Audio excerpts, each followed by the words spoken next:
ಸೌಜನ್ಯ ವಿಚಾರದ ಬಗ್ಗೆ ಯಾರೆಲ್ಲ ಹೋರಾಟ ಮಾಡ್ತಿದ್ದಾರೋ ಅದರಲ್ಲಿ ಒಬ್ಬ ಸಮೀರ್ ಅನ್ನೋರು ವಿಡಿಯೋನ ಮಾಡಿ ಸತ್ಯವನ್ನು ಇನ್ನೊಂದಿಷ್ಟು ಬಯಲಿಗೆ ಇಟ್ಟಿದ್ದಾರೆ.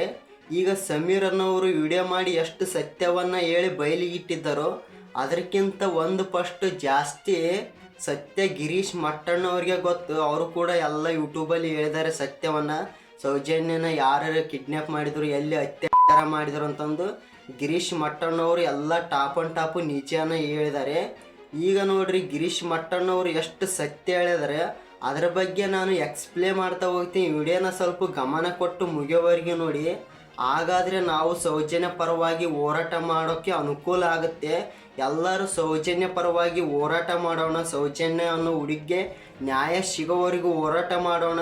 ಅತ್ಯಾಚಾರ ಮಾಡಿರುವಂಥ ಅಪರಾಧಿಗಳಿಗೆ ಕಠಿಣ ಶಿಕ್ಷೆ ಸಿಗೋವರೆಗೂ ನಾವು ಎಲ್ಲರೂ ಹೋರಾಟ ಮಾಡೋಣ. ಹಾಗಾಗಿ ನಾನು ಈಗ ಗಿರೀಶ್ ಮಟ್ಟಣ್ಣವರು ಹೇಳಿರುವಂಥ ಎಲ್ಲ ವಿಷಯನ ನಿಮಗೆ ಎಕ್ಸ್ಪ್ಲೇನ್ ಮಾಡ್ತಾ ತಿಳಿಸ್ತಾ ಹೋಗ್ತೀನಿ. ವಿಡಿಯೋನ ಸ್ವಲ್ಪ ಗಮನ ಕೊಟ್ಟು ಮುಗಿಯೋವರೆಗೂ ನೋಡಿ. ಹಾಗಾದರೆ ನಾವು ಎಲ್ಲರೂ ಒಂದಾಗಿ ಸೌಜನ್ಯಗೆ ನಾವು ಸಪೋರ್ಟ್ ಮಾಡೋಣ, ಎಲ್ಲರೂ ಹೋರಾಟ ಮಾಡೋಣ. ಸೌಜನ್ಯ ಅನ್ನೋ ಹುಡುಗಿ ನ್ಯಾಯ ಸಿಗೋವರೆಗೂ. ಸೆಕೆಂಡ್ PUC ಓದ್ತಿರುವಂಥ ಸೌಜನ್ಯ ಅವತ್ತು ಬೆಳಗ್ಗೆ ಕಾಲೇಜ್ಗೆ ಹೋಗೋಕೆ ಎಲ್ಲ ರೆಡಿ ಆಗುತ್ತಾಳೆ.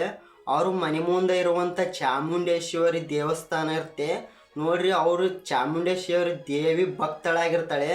ಅವತ್ತು ಅವ್ರ ಮನೆಯಲ್ಲಿ ಹೊಸ ಅಕ್ಕಿ ಅಂತಂದು ಅವತ್ತು ಹೊಸ ಅಕ್ಕಿದ ಹಬ್ಬ ಇರುತ್ತೆ, ಪೂಜೆ ಮಾಡ್ತಿರ್ತಾರೆ. ಅವತ್ತಾಕಿ ಚಾಮುಂಡೇಶ್ವರಿಗೆ ಉಪವಾಸ ಇರ್ತಾಳೆ. ಹಾಗಾಗಿ ಉಪವಾಸ ಕಾಲೇಜಿಗೆ ಹೋಗುತ್ತಾಳೆ. ಅವತ್ತು ಉಪವಾಸ ಕಾಲೇಜಿಗೆ ಹೋಗಿ ವಾಪಸ್ ಬರೋ ಟೈಮಲ್ಲಿ ಮಳೆ ಬರ್ತಿರುತ್ತೆ, ಜಿಟಿ ಜಿಟಿ ಮಳೆ ಬರ್ತಿರುತ್ತೆ. ನೇತ್ರಾವತಿ ಬಸ್ ಸ್ಟಾಪಲ್ಲಿ ಇಳುತ್ತದೆ ಕಾಶಿ.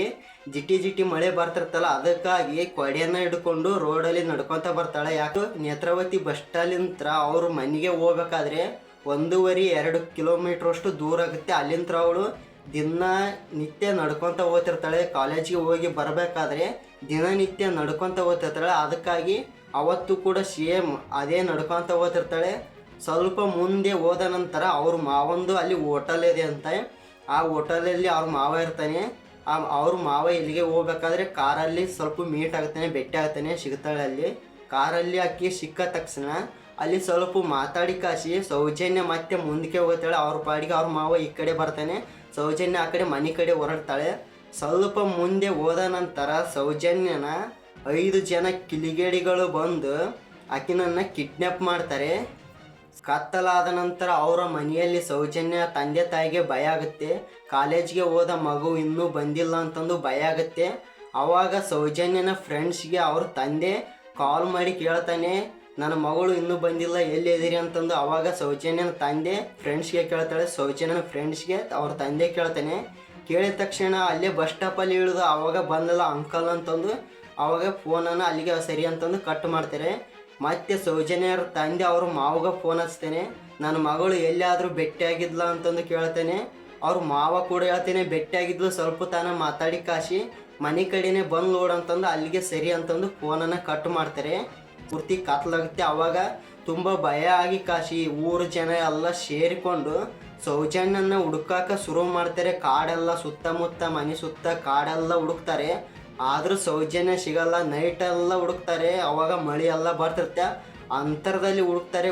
ಹುಡುಕಿ ಸಿಗಲಾರ್ದ ಕಾರಣಕ್ಕಾಗಿ ವಾಪಸ್ ಮನೆಗೆ ಬರ್ತಾರೆ. ಮನೆಗೆ ಬಂದು ಕಾಶಿ ಮತ್ತೆ ಪೊಲೀಸ್ ಸ್ಟೇಷನಿಗೆ ಹೋಗ್ತಾರೆ, ಕಂಪ್ಲೇಂಟ್ ಕೊಡ್ತಾರೆ. ನೀವು ಹುಡುಕ್ರಿ, ನನ್ನ ಮಗಳು ಈ ಥರ ಸಿಕ್ಕಿಲ್ಲ, ಕಾಲೇಜ್ಗೆ ಹೋದ ಹುಡುಗಿ ವಾಪಸ್ ಬಂದಿಲ್ಲ, ನೀವು ಹುಡುಕಾಟ ಮಾಡಿರಿ ಅಂತಂದು ಕೇಸನ್ನು ಮಾಡ್ತಾರೆ. ಅಲ್ಲಿ ಅವರು ಪೊಲೀಸರು ಏನು ಮಾಡ್ತಾರೆ, ಕೇಸ್ ಕೊಟ್ಟಾಗ ಬರ್ಕೊಂಡಿನಿ ಅಂತಂದು ಅವ್ರು ಕೇಸನ್ನು ಬರ್ಕೊಂಡಿರಲ್ಲ. ಅದಕ್ಕಾಗಿ ಈಗ ಅಲ್ಲಿಗೆ ಇದನ್ನ ಬಿಡ್ರಿ. ಈಗ ಸೌಜನ್ಯನ ಕಿಡ್ನ್ಯಾಪ್ ಮಾಡ್ಕೊಂಡು ಹೋಗಿದ್ದ ಯಾರು, ಎಲ್ಲಿ ಏನು ಅತ್ಯಾಚಾರ ಮಾಡಿದ್ರು ಅನ್ನೋದನ್ನ ತಿಳಿಸ್ತೀನಿ. ಗಮನ ಕೊಟ್ಟು ವಿಡಿಯೋನ ಮುಗಿಯೋವರೆಗೆ ನೋಡಿ. ಸೌಜನ್ಯ ರೋಡಲ್ಲಿ ಬರಬೇಕಾದ್ರೆ 5 ಜನ ಕಿಲಿಗೇಡಿಗಳು ಬಂದು ಅವಳನ್ನ ಕಿಡ್ನ್ಯಾಪ್ ಮಾಡ್ತಾರೆ. ಕಿಡ್ನ್ಯಾಪ್ ಮಾಡಿ ಹೋಗ್ಬೇಕಾದ್ರೆ ಅವಳಿಗೆ ಒಂದು ಮದ್ದು ಬರುವಂಥ ಜ್ಯೂಸನ್ನು ಕುಡಿಸ್ತಾರೆ. ಕುಡಿಸಿ ಒಂದು ರಿಸಲ್ಟ್ಗೆ ಕರ್ಕೊಂಡು ಹೋಗ್ತಾರೆ. ರಿಸಲ್ಟ್ಗೆ ಕರ್ಕೊಂಡು ಹೋದ ತಕ್ಷಣ ಅಲ್ಲಿ ಅದರಲ್ಲಿರುವಂಥ ಒಬ್ಬ ಹುಡುಗ ಈ ಥರ ಮಾಡೋದು ತಪ್ಪು, ಮಾಡಿದರೆ ನಾನು ಪೊಲೀಸ್ಗೆ ಕಂಪ್ಲೇಂಟ್ ಮಾಡ್ತೀನಿ ಅಂತಂದು ಅವ್ರಿಗೆ ಹೇಳ್ತಾನೆ. ಅದು ಆದ ನಂತರ ಆ ಹುಡುಗನ 1 ವಾರದಲ್ಲಿ ಡೆಡ್ ಬಾಡಿ ಸಿಗುತ್ತೆ. ಯಾಕಂದರೆ ಆ ಹುಡುಗನ ಮಾಡಿರ್ತಾರೆ. ಆ ಹುಡುಗನ ಡೆಡ್ ಬಾಡಿ 1 ವಾರದ ಒಳಗಡೆ ಸಿಗುತ್ತೆ. ಸಿಕ್ಕ ನಂತರ ಪೊಲೀಸರೆಲ್ಲ ಸೇರಿಕೊಂಡು ವಿಚಾರಣೆ ಮಾಡ್ತಾರೆ. ಆದರೆ ಆ ಕೇಸನ್ನು ಅಲ್ಲಿಗೆ ಕ್ಲೋಸ್ ಮಾಡಿ ಮುಚ್ಚಾಕ್ತಾರೆ. ಮುಚ್ಚಾಕಿದ ತಕ್ಷಣ ಮತ್ತೆ ಏನು ಮಾಡ್ತಾರೆ ಅಂದರೆ ಈ ಸೌಜನ್ಯನ ಹುಡುಗಿನ ಮತ್ತೆ ಅವರು ಮನೆಗೆ ಕರ್ಕೊಂಡು ಹೋಗುತ್ತಾರೆ. ಮನೆಗೆ ಕರ್ಕೊಂಡು ಹೋಗ್ಬೇಕಾದ್ರೆ ಮತ್ತೆ ಒಂದು ಮದ್ದು ಬರುವಂಥ ಜ್ಯೂಸನ್ನು ಕುಡಿಸ್ತಾರೆ. ಜ್ಯೂಸನ್ನು ಕುಡಿಸಿ ಮನೆಗೆ ಕರ್ಕೊಂಡು ಹೋಗುತ್ತಾರೆ. ಮನೆ ಒಳಗಡೆ ಹೋಗಬೇಕಾದ್ರೆ ಆ ಮನೆಯಲ್ಲಿ ಕೆಲಸ ಮಾಡ್ತಿರುವಂಥ ಒಂದು ವಯಸ್ಸಾದ ಮಹಿಳೆ ಆ ಹುಡುಗಿನ ನೋಡ್ತಾರೆ. ಹುಡುಗಿನ ನೋಡೋದು ಆದ ತಕ್ಷಣ ಮನೆ ಒಳಗಡೆ ಕರ್ಕೊಂಡೋಗಿ ಅಲ್ಲಿ ಅತ್ಯಾಚಾರ ಮಾಡ್ತಾರೆ. ಆದರೆ ಹೊರಗೆ ನೋಡಿರುವಂಥ ಮಹಿಳೆಗೆ ಏನೂ ಗೊತ್ತಿರಲ್ಲದಿಲ್ಲ. ಇದು ಇಲ್ಲಿಗೆ ಬಿಡಿ. ಮತ್ತೆ ಈ ಮಹಿಳೆ ಬಗ್ಗೆ ನಾನು ಮುಂದೆ ಎಕ್ಸ್ಪ್ಲೇನ್ ಮಾಡ್ತೀನಿ. ಈಗ ಸೌಜನ್ಯನ ಡೆಡ್ ಬಾಡಿ ಎಲ್ಲಿ ಸಿಕ್ಕಿತಂತ ಅಲ್ಲಿಂದ ಸ್ಟಾರ್ಟ್ ಮಾಡ್ತೀನಿ.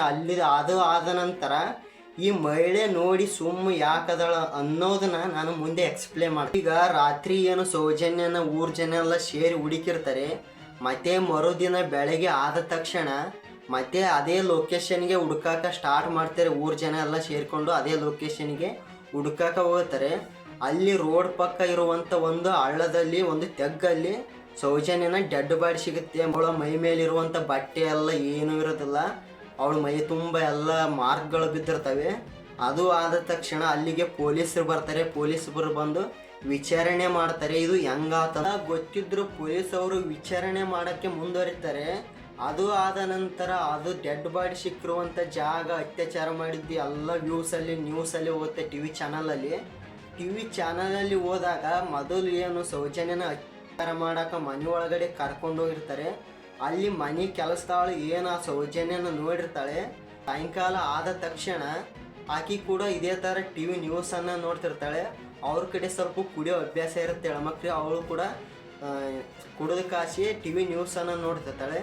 ಕುಡಿದು ನಿಷೇಧದಲ್ಲಿ ಈ ಹುಡುಗಿನ ನಮ್ಮ ಮನೆಯಲ್ಲಿ ನೋಡಿದ್ನಲ್ಲ ಅಂತಂದು ತಾನೇ ಮಾತಾಡೋಕ್ಕೆ ಸ್ಟಾರ್ಟ್ ಮಾಡ್ತಾಳೆ. ಅಲ್ಲಿ ಅತ್ಯಾಚಾರ ಮಾಡಿರುವಂಥ ಅಪರಾಧಿಗಳು ಆಕೆ ಹಂಗ ಮಾತಾಡೋದನ್ನು ನೋಡಿ ಕಾಸಿ ಆಕೆನ ಕೊಲೆ ಮಾಡ್ತಾರೆ. ಕೊಲೆ ಮಾಡಿ ಅವ್ರ ಹಿಂದಿರುವಂಥ ಬಾಯಲ್ಲಿ ಎಸ್ತಾರೆ. ಮತ್ತೆ ಬೆಳಗ್ಗೆ ಮರುದಿನ ಆದ ತಕ್ಷಣ ಅವಳ ಡೆಡ್ ಬಾಡಿ ಬಂದಿರುತ್ತೆ. ಅದು ಡೆಡ್ ಬಾಡಿ ಸಿಗುತ್ತೆ. ಅಲ್ಲಿ ಕೂಡ ಪೊಲೀಸರು ಬರ್ತಾರೆ, ವಿಚಾರಣೆ ಮಾಡ್ತಾರೆ ಇದು ಯಾಕೆ ಸತ್ತು ಅಂತಂದು. ಮತ್ತೆ ಆ ಕೇಸ್ ಕೂಡ ಅಲ್ಲಿಗೆ ಮುಚ್ಚಾಕ್ತಾರೆ. ಎಲ್ಲ ಅದನ್ನ ಕ್ಲೋಸ್ ಮಾಡ್ತಾರೆ. ಆ ಬಾವಿ ಕೂಡ ಅಲ್ಲಿಗೆ ಮುಚ್ಚಾಕಿಬಿಡ್ತಾರೆ. ಅದು ಆದ ನಂತರ ಒಬ್ಬ ಅಮಾಯಕ ಸಂತೋಷ್ ರಾವ್ ಅನ್ನೋ ವ್ಯಕ್ತಿ ಒಂದು ಹೋಟೆಲಲ್ಲಿ ಕೆಲಸ ಮಾಡ್ತಿರ್ತಾನೆ. ಅವತ್ತು ರಜೆ ಕೊಟ್ಟು ದೇವಸ್ಥಾನಕ್ಕೆ ಸುತ್ತಾಡಕ್ಕೆ ಬರ್ತಾನೆ. ಸ್ವಲ್ಪ ಮೆಂಟಲೇಜಲ್ಲಿರ್ತಾನೆ. ಅವತ್ತು ಅವನು ಹೋಟೆಲ್ಗೆ ರಜೆ ಕೊಟ್ಟು ಹೀಗೆ ಸುತ್ತಾಡಿ ಬಂದ್ರಾತಂತೂ ಸುತ್ತಾಡಕ್ಕೆ ಬರ್ತಾನೆ.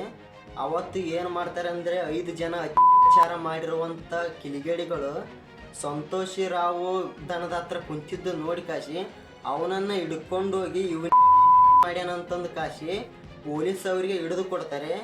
ಅವರು ಪೊಲೀಸರು ಏನು ಮಾಡ್ತಾರೆ ಅಂದರೆ ಇದ್ದಂತಂದು ಅವನ ಹಿಡ್ಕೊಂಡು ಕಾಶಿ ಸಂತೋಷ್ ರಾವನಿಗೆ ತುಂಬ ಟಾರ್ಚರ್ ಕೊಟ್ಟು ಆತನಿಗೆ ಹಿಗ್ಗಮುಗ್ಗ ಹೊಡೆದು ಕಾಶಿ ನೀನೇ ಅಂತಂದು ಒಪ್ಪೋ, ಇಲ್ಲಾಂದ್ರೆ ನಿನ್ನ ತಂದೆ ತಾಯಿನ ಕೊಲೆ ಮಾಡ್ತೀನಿ ಅಂತಂದು ಅವ್ರಿಗೆ ಜೀವ ಬೆದರಿಕೆ ಆಗ್ತಾನೆ. ಆದರೆ ಸಂತೋಷ್ ರಾವ್ ಎಷ್ಟು ಹೊಡೆದ್ರು ಕೂಡ ಒಪ್ಕೊಳ್ಳೋದಿಲ್ಲ. ಅದು ಆದ ನಂತರ ಸೌಜನ್ಯ ತಂದೆ ತಾಯಿಗೆ ಎಲ್ಲ ಊರ್ ಜನಕ್ಕೆ ಈ ವಿಷಯ ಗೊತ್ತಾಗುತ್ತೆ ಅಪರಾಧಿ ಸಿಕ್ಕಾನಂತಂದು. ಆದರೆ ಊರ್ ಜನ ಎಲ್ಲರೂ ಸೇರಿಕೊಂಡು ಅವನಿಗೆ ಕಠಿಣ ಶಿಕ್ಷೆಯನ್ನು ಕೊಡ್ರಿ ಅಂತಂದು ಎಲ್ಲರೂ ಹೋರಾಟ ಮಾಡ್ತಾರೆ. ಆದರೆ ಸೌಜನ್ಯ ಡೆಡ್ ಬಾಡಿ ಸಿಕ್ಕಿದ ಸ್ಥಿತಿ ನೋಡಿದರೆ ಅವಳು ಮೈ ಮೇಲೆ ಬಟ್ಟೆ ಇರೋದಲ್ಲ, ಎಲ್ಲ ಮಾರ್ಕ್ಗಳು ಬಿದ್ದಿರ್ತವೆ ಮೈ ಮೇಲೆ. ಆ ಸ್ಥಿತಿ ನೋಡಿದರೆ ಈ ವಿಚಾರನ ಒಬ್ಬನೇ ಮಾಡೋಕ್ಕೆ ಸಾಧ್ಯ ಇಲ್ಲ ಅಂತಂದು ಸ್ವಲ್ಪ ಎಲ್ಲ ಊರ್ ಜನಕ್ಕೆ ಗಮನ ಸೆಳೆತಿರುತ್ತೆ. ಆಮೇಲೆ ಸೌಜನ್ಯ ಏನು ದಿನನಿತ್ಯ ಬಸ್ ಸ್ಟಾಪಲ್ಲಿ ಇಳಿದು ಬರ್ತಿರ್ತಾಳೋ ಅಲ್ಲಿ ಬಸ್ ಸ್ಟಾಪಲ್ಲಿ ಒಂದು CCTV ಇದೆ. ಅದು ಕೂಡ ರೆಕಾರ್ಡ್ ಆಗಿರುತ್ತೆ. ಸಂತೋಷ್ ರಾವ್ ಬರೋದು ಕೂಡ ರೆಕಾರ್ಡ್ ಆಗಿರುತ್ತೆ, ಸೌಜನ್ಯ ಬರೋದು ರೆಕಾರ್ಡ್ ಆಗಿರುತ್ತೆ. ಆದರೆ ಆ CCTVಯಲ್ಲಿ ನೋಡ್ರಿ ಅಪರಾಧಿ ಸಂತೋಷ್ ರಾವ್ ಅಲ್ಲ ಅನ್ನೋದು ಗೊತ್ತಾಗುತ್ತಂತಂದು ಅತ್ಯಾಚಾರ ಮಾಡಿರುವಂಥ ಕಿಲಿಗೇಡಿಗಳು ಏನು ಮಾಡ್ತಾರಂದ್ರೆ CCTV ಫುಟೇಜನ್ನ ಕಿತ್ತಾಕಿ ಅದನ್ನು ಒಡೆದು ಕಾಸಿ ಅಲ್ಲಿರುವಂಥ ಬಸ್ ಸ್ಟಾಪ್ನ ಎದರಿಂದ ಕೆಡುತ್ತಾರೋ ಗೊತ್ತಿಲ್ಲ, ಅದನ್ನು ಕೆಡವಿ ಕಾಸಿ ಅದನ್ನು ಅಲ್ಲೇ ನಾಶ ಮಾಡಿಬಿಡುತ್ತಾರೆ. ಅಲ್ಲಿಗೆ ಆ ಕತೆ. ಆನಂತರ CCTVಯಲ್ಲಿರುವಂಥ ಫುಟೇಜನ್ನ ಪ್ರಿನ್ಸಿಪಾಲ್ ಡಿಲೀಟ್ ಮಾಡ್ಯಾನಂತಂದು ಅವನ ಮೇಲೆ ಕೇಸ್ ಆಗ್ತದೆ. ಆ CCTV ಫುಟೇಜನ್ನ ಯಾಕೆ ಕಿತ್ತಾಕಿ ಡಿಲೀಟ್ ಮಾಡ್ಯಾರಂದ್ರ ಆ ಬಸ್ ಸ್ಟಾಪ್ಲಿಂತ್ರ 30-40 ಫೂಟಲ್ಲಿ ಆ ಸೌಜನ್ಯ ಅನ್ನೋ ಹುಡುಗಿನ ಕಿಡ್ನಾಪ್ ಮಾಡಿರ್ತಾರೆ. ಅದಕ್ಕಾಗಿ ಅಲ್ಲಿ ರೆಕಾರ್ಡ್ ಆಗಿರುತ್ತೆ. ಅದರ ಸಲುವಾಗಿ ಅದನ್ನ ಕಿತ್ತಾಕಿರ್ತಾರೆ. ಈ ಗೋಲ್ಡ್ರಿಗಿರೋ ಪವರಿಂದ ಏನು ಸೌಜನ್ಯನ ಕಿಡ್ನಾಪ್ ಮಾಡಿ ಮಾಡಬೇಕಾದ್ರೆ ಅವಳನ್ನ ಕಂಡು ಕಾಶಿ 4 ಜನ ಅವಳು ವಿರುದ್ಧ ಧ್ವನಿ ಎತ್ತಿರ್ತಾರೋ ಅವ್ರನ್ನೂ ಕೂಡ ಕೊಲೆ ಮಾಡಿ ಕಾಶಿ ಕೇಸ್ ಆಗದಂತೆ ಸಾಕ್ಷಿ ಸಿಗದಂತೆ ಅದನ್ನ ಎಲ್ಲ ಕೇಸನ್ನ ಮುಚ್ಚಾಕಿಬಿಡ್ತಾರೆ. ಅದು ಅವ್ರಿಗೆ ಇರುವಂತ ಪವರ್ ಇಂದ. ಪವರ್ ಅಂದ್ರೆ ತೋಳಲ್ಲಿ ಇರುವಂತ ಪವರ್ ಅಲ್ಲ, ರೊಕ್ಕದಲ್ಲಿ ಇರುವಂತ ಪವರ್. ಅವ್ರ ಕಡೆ ರಾಜಕಾರಣಿಗಳು ಪೊಲೀಸ್ಗಳು ಬೆಂಬಲ ಇರೋದ ಕಾರಣಕ್ಕಾಗಿ ಅವ್ರ ಪವರ್ ಇಂದ ಎಲ್ಲ ಸಾಕ್ಷಿ ವಿಟ್ನೆಸ್ಗಳು ಎಲ್ಲನ ಅಲ್ಲಿಗೆ ಮುಚ್ಚಾಕಿಬಿಡ್ತಾರೆ. ಅದು ಆದ ನಂತರ ಈ ಮಾಡಿರುವಂತ 5 ಜನ ಕಿಲಿಗಳಿಗಳು ಏನು ಮಾಡಿರ್ತಾರಂದ್ರೆ, ಪೊಲೀಸ್ ಅವರಿಗೆ ಫರ್ಮ್ ಸಿಕ್ತಪ್ಪ ಅಂದ್ರೆ ನಾವು ಸಿಕ್ಕಾಕೊಂತೀವಿ ಅಂತಂದು ಫರ್ಮ್ ಸಿಗಬಾರ್ದಂತಂದು ಏನು ಮಾಡಿರ್ತಾರಂದ್ರೆ, ಅವಳ ಪ್ರೈವೇಟ್ ಪಾರ್ಟ್ ಒಳಗಡೆ 6 ಇಂಚಿನಷ್ಟು ಮಣ್ಣು ತುಂಬಿರ್ತಾರೆ. ಮತ್ತೆ ಕೂನ ಸಿಗಬಾರ್ದ ಅಂತಂದು ಕಲ್ಲಿಂದ ಅದನ್ನ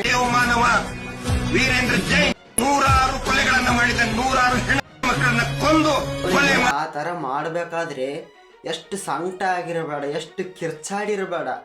ನನಗೆ ಒಂದೇ ಚಿಂತೆ ಕಾಡುತ್ತೆ, ಆ ಟೈಮಲ್ಲಿ ಅವಳನ್ನ ರಕ್ಷಣೆ ಮಾಡಿಕೊಳ್ಳಕ್ಕೆ ಯಾರು ಇರಲಿಲ್ಲವಲ್ಲ ಅಂತಂದು ಒಂದೇ ಒಂದು ಚಿಂತೆ ನನ್ನ ಪ್ರತಿದಿನ ಕಾಡ್ತಾನೆ. ತಾಸಲ್ಲಿ ಅವಳ ಮೇಲೆ 3 ಸಲ ಹತ್ಯೆ ಮಾಡಬೇಕಾದ್ರೆ ಎಷ್ಟು ಹತ್ತಿರ್ಲಿಕ್ಕಿಲ್ಲ ಆ ಹುಡುಗಿ ಅನ್ನೋದು ನನಗೆ. ಹುಡುಗಿ ನ್ಯಾಯ ಸಿಗೋವರೆಗೂ ಎಲ್ಲರೂ ಕಲ್ತು ಹೋರಾಡಬೇಕನ್ನೋದೇ ನನ್ನ ಆಸೆ. ಎಲ್ಲರೂ ಈ ವಿಡಿಯೋನ ಗಮನ ಕೊಟ್ಟು ನೋಡ್ತಾ ಇದ್ದೀರಾ ಅನ್ಕೊಂಡಿದ್ದೀನಿ. ಎಲ್ಲರಿಗೂ ಈ ವಿಡಿಯೋನ ಶೇರ್ ಮಾಡಿ ಆದಷ್ಟು ಸೌಜನ್ಯ ಪರವಾಗಿ ಎಲ್ಲರೂ ಹೋರಾಟ ಮಾಡೋಣ. ಸೌಜನ್ಯ ಅನ್ನೋ ಹುಡುಗಿಗೆ ನ್ಯಾಯ ಸಿಗೋವರೆಗೂ ಹೋರಾಟ ಮಾಡೋಣ. ಅಪರಾಧಿಗಳಿಗೆ ಶಿಕ್ಷೆ ಆಗೋವರೆಗೂ ಹೋರಾಟ ಮಾಡೋಣ. ಏನು ಈ ಸೌಜನ್ಯ ಪ್ರೈವೇಟ್ ಪಾರ್ಟ್ ಒಳಗಡೆ 6 ಇಂಚಿನಷ್ಟು ಮಣ್ಣು ತುಂಬಿರ್ತಾರೋ ಅದನ್ನೇ ತಗೊಂಡು DNA ಟೆಸ್ಟ್ಗೆ ಕಳಿಸ್ತಾರೆ. ಅಲ್ಲಿರುವಂಥ ಒಬ್ಬ ಪೊಲೀಸ್ ಅಧಿಕಾರಿ ಏನು ಮಾಡ್ತಾನಪ್ಪ ಅಂದರೆ, ಅದಕ್ಕೆ ಪೊಂಗಸ್ ಬರೋವರೆಗೂ 6, 7 ದಿನ 8 ದಿನದವರೆಗೂ ತನ್ನ ಹತ್ರ ಇಟ್ಕೊಂಡು ಅದಕ್ಕೆ ಪೊಂಗಸ್ ಬಂದ ನಂತರ ಆಮೇಲೆ DNA ಟೆಸ್ಟ್ಗೆ ಕಳಿಸ್ತಾನೆ, ಲ್ಯಾಬ್ಗೆ ಕಳಿಸ್ತಾನೆ. ಅಲ್ಲಿ ಲ್ಯಾಬಲ್ಲಿ ಏನು ಮಾಡ್ತಾರೆ, ಟೆಸ್ಟ್ ಮಾಡಿದ ನಂತರ ಅಲ್ಲಿ ಏನೂ ಕ್ಲೂ ಸಿಗೋದಿಲ್ಲ. ಆದರೆ ಈ ಪೊಲೀಸ್ ಅಧಿಕಾರಿ 7-8 ದಿನದವರೆಗೂ ತನ್ನ ಹತ್ರ ಎದಕ್ಕೆ ಇಟ್ಕೊಂಡಿದ್ನಪ್ಪ ಅಂದ್ರೆ, ಅಲ್ಲಿ ಯಾಕಪ್ಪ ಅಂದ್ರೆ ಅದು ಏನು ಮಾಡಿರ್ತಾರೆ ನೋಡ್ರಿ, ಅವ್ರ ಕಡೆನೇ ಈ ಪೊಲೀಸ್ ಅಧಿಕಾರಿ ಕೂಡ ಸಪೋರ್ಟ್ ಮಾಡಿರ್ತಾನೆ.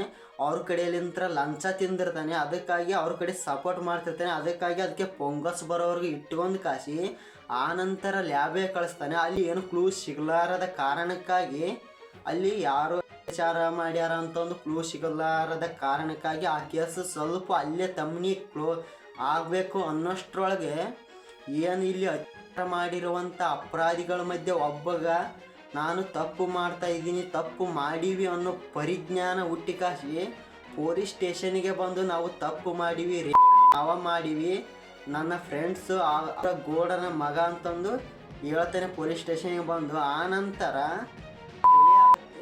ಕೊಲೆ ಆದ ನಂತರ ಅದನ್ನು ಕೂಡ ಯಾರು ಮಾಡಿದ್ರು ಅನ್ನೋದು ಗೊತ್ತಾಗಲ್ಲ, ಅದನ್ನು ಕೂಡ ಅಲ್ಲೇ ಮುಚ್ಚಾಕಿಬಿಡ್ತಾರೆ. ಆಮೇಲೆ ಇಲ್ಲಿ ಸಂತೋಷ್ ರಾವನ್ನ ಅರೆಸ್ಟ್ ಮಾಡಿ ಪೊಲೀಸ್ ಸ್ಟೇಷನಲ್ಲಿ ಇಟ್ಟಿರ್ತಾರೆ. ಅವಾಗ ಗೊತ್ತಾಗುತ್ತೆ ಸಂತೋಷ್ ರಾವ್ ರೇಪ್ ಮಾಡಿಲ್ಲ, ಇಂಥವ್ರು ರೇಪ್ ಅಂತಂದು ಗೊತ್ತಾಗುತ್ತೆ. ಆ ನಂತರ ಸಂತೋಷ್ಗೆ ಯಾವುದೇ ಕಠಿಣ ಶಿಕ್ಷೆವಿಲ್ಲದೆ ಸಂತೋಷನ ಬಿಡುಗಡೆ ಮಾಡ್ತಾರೆ. ಮೊದಲು ಸಂತೋಷ ಆಗಿದ್ನು ಅದೇ ಥರ ಬಂದು ಲೈಫನ್ನು ಕಳಿತೇನೆ. ನೋಡಿ ಫ್ರೆಂಡ್ಸ್, ಸೌಜನ್ಯ ಮೇಲೆ ಅತ್ಯಾಚಾರ ಹೇಗಾಗಿತ್ತು ಅನ್ನೋದು ಇಷ್ಟೊತ್ತನ ನೀವು ನೋಡ್ಕೊಂಡು ಬಂದಿರಿ. ಈಗಲಾದರೂ ಸೌಜನ್ಯ ಪರವಾಗಿ ಹೋರಾಟ ಮಾಡಿರಿ. ಯಾಕಪ್ಪ ಅಂದರೆ ನೋಡ್ರಿ, ಮುಂದೊಂದು ದಿವಸ ನಿಮ್ಮ ಮನೆ ಹೆಣ್ಮಕ್ಕಳಿಗೆ ಸೌಜನ್ಯಗೆ ಬಂದಿರುವಂಥ ಪರಿಸ್ಥಿತಿ ನಮ್ಮ ಮನೆ ನಿಮ್ಮ ಮನೆ ಹೆಣ್ಮಕ್ಕಳಿಗೆ ಬರಬಾರ್ದು ಅನ್ನೋ ಕಾರಣಕ್ಕಾಗಿ ನಾನು ನಿಮಗೆ ಹೇಳ್ತಾ ಇದ್ದೀನಿ. ಆದಷ್ಟು ಸೌಜನ್ಯ ಪರವಾಗಿ ಹೋರಾಟ ಮಾಡಿ ಸೌಜನ್ಯಗೆ ಅತ್ಯಾಚಾರ ಮಾಡಿರುವಂಥ ಅಪರಾಧಿಗಳನ್ನು ಶಿಕ್ಷೆ ಆಗೋವರೆಗೂ ಹೋರಾಟ ಮಾಡಿರಿ. ಎಲ್ಲರೂ ಸೇರಿಕೊಂಡು ಅಪರಾಧಿಗಳನ್ನು ಏರಿಸೋವರೆಗೂ ಎಲ್ಲರೂ ಈಗ ಏನು ಸೌಜನ್ಯ ಪರವಾಗಿ ಹೋರಾಟ ಮಾಡ್ತಿದ್ದಾರೆ ಯೂಟ್ಯೂಬರ್ ಗಿರೀಶ್ ಮಟ್ಟಣ್ಣವರು, ಸಮೀರ್ ಅನ್ನವರು, ಇನ್ನೂ ಕೆಲವು ಜನ ಯೂಟ್ಯೂಬ್ ತುಂಬ ಜನ ಹೋರಾಟ ಮಾಡ್ತಿದ್ದಾರೆ. ಅವ್ರ ಪರವಾಗಿ ನೀವು ನಿಂತ್ಕೊಂಡು ಕಾಸಿ ಎಲ್ಲರೂ ಹೋರಾಟ ಮಾಡಿರಿ. ತಪ್ಪು ಮಾಡಿರುವಂಥ ಅಪರಾಧಿಗಳನ್ನು ಬೇಗ ಹಾಕಲಿ ಅಂತಂದು ಹೋರಾಟ ಮಾಡಿರಿ. ಯಾಕಪ್ಪ ಅಂದರೆ ನೋಡ್ರಿ, ಇದನ್ನು ಹಿಂಗೆ ಬಿಟ್ಕೊಂಡಾದ್ರೆ ಎಷ್ಟು ವರ್ಷ ಕಳ್ಕೊಂತ ಹೋಗುತ್ತೆ ಅನ್ನೋದು ನೀವೇ ಲೆಕ್ಕ ಹಾಕ್ರಿ. ಆಲ್ರೆಡಿ ಈಗ 7-8 ವರ್ಷ ಆಗ್ಯದ. ಅದು ಹೀಗೆ ಕಳ್ಕೊಂತ ಹೋದರೆ ಅವರು ಹೀಗೆ ಮುಚ್ಕೊಂತ ಹೋಗ್ಬಿಡ್ತಾರೆ ಬಂದ್ ಕೇಸಲ್ಲ. ಈಗ ಒಬ್ಬರು ಹೋರಾಟ ಮಾಡ್ತಾರೆ, ಮತ್ತೆ ಇದು ಕೇಸ್ ರೀಓಪನ್ ಆಗುತ್ತೆ. ಮತ್ತೆ ಈ ಕೇಸು ಈ ವರ್ಷ ರೀಓಪನ್ ಮಾಡಿದ್ರು ಮತ್ತೆ ಮುಚ್ಚಾಕ್ತಾರೆ. ಮತ್ತೆ ಮುಂದಿನ ವರ್ಷ ಒಬ್ರು ಯಾರಾದರೂ ಇದ್ರ ಬಗ್ಗೆ ಮಾತಾಡ್ತಾರೆ, ಮತ್ತೆ ರೀಓಪನ್ ಮಾಡ್ತಾರೆ, ಮತ್ತೆ ಮುಚ್ಚಾಕ್ತಾರೆ. ಯಾಕಂದರೆ ಆ ಗೋಲ್ಡ್ಗಿರುವಂಥ ಪವರ್ ಅದು ರೊಕ್ಕದ ಪವರ್, ಸರ್ಕಾರ ಬೆಂಬಲದ ಪವರ್, ಪೊಲೀಸ್ ಅಧಿಕಾರಿ ಬೆಂಬಲದ ಪವರ್. ಅದಕ್ಕಾಗಿ ಈ ಕೇಸನ್ನು ರೀಓಪನ್ ಮಾಡೋದು ಮತ್ತೆ ಮುಚ್ಚೋದು, ಮತ್ತೆ ಮುಂದೊಳ ವರ್ಷ ರೀಓಪನ್ ಮಾಡೋದು ಮುಚ್ಚೋದು. ಇದೇ ಥರ ಮಾಡ್ಕೊತ ಹೋದರೆ ತಪ್ಪು ಮಾಡಿದ ಅಪರಾಧಿಗಳಿಗೆ ಕಠಿಣ ಶಿಕ್ಷೆ ಆಗೋದು ಯಾವಾಗ ಹೇಳಿ? ಇದೇ ಥರ ನಿಮ್ಮ ಹೆಣ್ಮಕ್ಳಿಗೆ ಸೌಜನ್ಯಗೆ ಬಂದಿರುವಂಥ ಪರಿಸ್ಥಿತಿ ಬಂದರೆ ನೀವೇನು ಮಾಡ್ತೀರಿ?